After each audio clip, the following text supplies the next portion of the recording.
Good morning. So for the next few weeks, I'd like to work my way through this book, The Seven Principles for Making Marriage Work by John Gottman.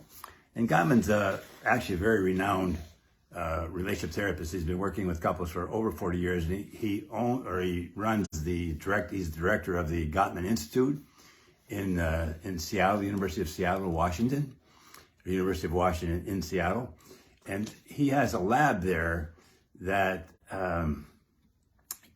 he says for 16 years, I spearheaded the most extensive and innovative research ever on marriage and divorce. And he claims that just listening to a couple in the lab for just 15 minutes, he can predict whether they'll stay married or get divorced.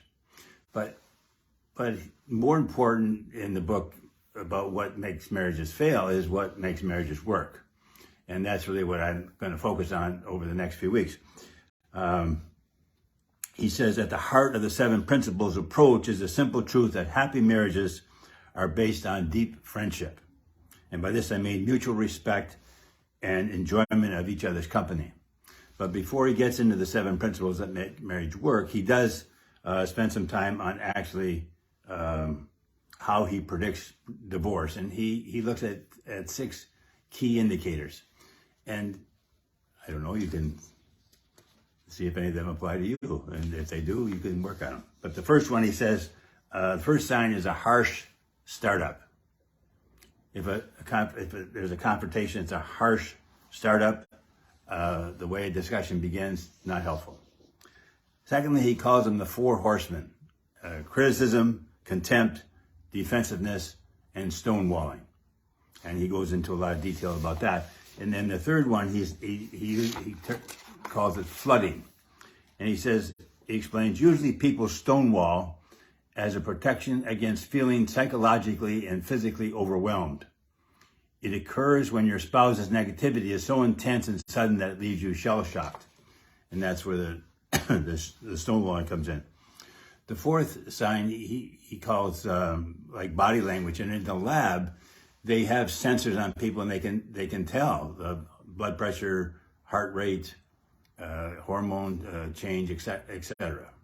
All right, so it is a very scientific approach, and he's, like I said, he's been doing this for a long time. The fifth sign, he says, failed repair attempts.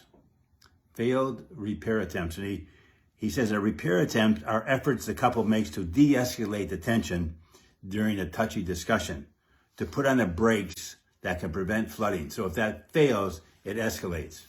And I see that too, that if things don't get resolved here, it can escalate. And so the failed repair attempts try to lower that down. But if they fail, it goes up.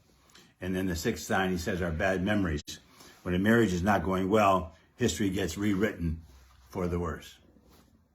So those are signs that are indicators that a marriage is going in the wrong direction. But he says, even if a marriage is struggling, it's not over till it's over. He says, I was not able to crack the code to saving marriages until I started to analyze what went right in happy marriages. And after tracking the lives of happily married couples for as long as 20 years, I now know that the key to reviving or divorce-proofing a relationship is not simply how you handle disagreements, but how you engage with each other when you're not fighting. All right? And he says, so although the 7 principles will guide you in coping with conflict, the basis of my approach, which forms the first 3 principles, is to strengthen the friendship and trust that are at the heart of any marriage. So what I'll do over the next few weeks is take one of those principles and sort of talk about it a little more deeply. But excellent book.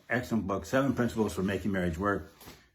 He's more interested, like he says, I can predict why marriages fail, but he's more interested in what makes them work. And so we'll look at those 7 principles that help. Okay? So see you next week.